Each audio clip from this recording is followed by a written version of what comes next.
Бүгін Қырғызстанда қайрадан тилекке қаршы көчкү болып,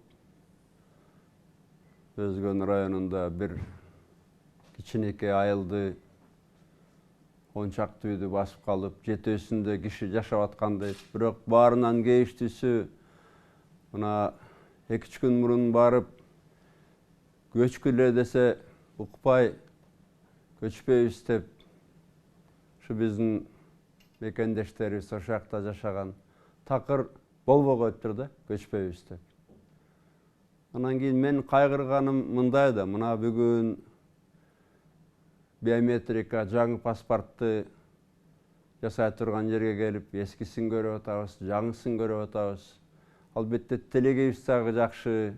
Жакынкы жылдарда 3-4 жылдын ичинде Кыргыздын саны 7 миллион болуп калат деп.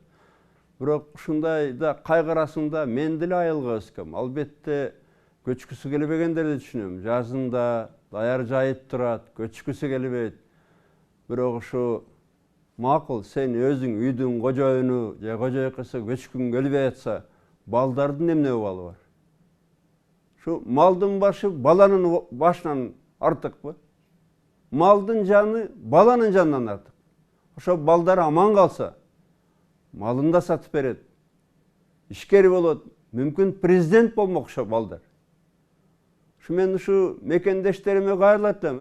Малдын жанын, дүнөөнү баладан өйдөгөй болсок. Анткени ошол жерде көчкүсү келбей койгон мүмкүн чечимди кабыл алган чоңдору да. Атасыбы, апасыбы, чоң атасыбы, чоң апасыбы, бирок балдар да кетип атпайбы? Балдарды кичине ойлош керек. Баш аман болсо мал дайыма табылат. Мен деле кембагал үй бүлөдө чоңойгом. Апам жалгыз коюн аяч эмес. Есімде бар, апам менен атам окууну бүтүп келсем, жалгыз кой калыптыр, ошону союп беришкен, түлөө кылып. Шу балдар аман болсо, жан аман болсо, табылатка бардык, урматтуу менин мекендештерим. Мындай кичине бир Кудайдан корксок,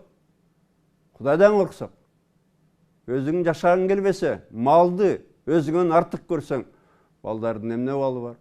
Ошол үйдө жашаган башка адамдардын эмне абалы кимге тиет? Ошо мына басып калган эгерде үй бүлөлөр бар болсо, ошо малын ала кетеби, мүлкүн ала кетеби?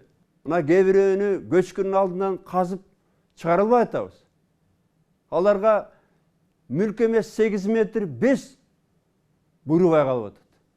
Оролгонго. Анткени кээ бирөөнүн жесетин таппай атабыз да. Ошондуктан момундай кыйын мезгилде кичине Кудайдан коркуп, мындай сабыр эч керек да. Ошон үчүн кайрылат элем, билип туруп көчпөй аткандарга ушу өз балдарыңардын, жакындарыңардын убалынан корксоңор, Кудайдан корксоңор.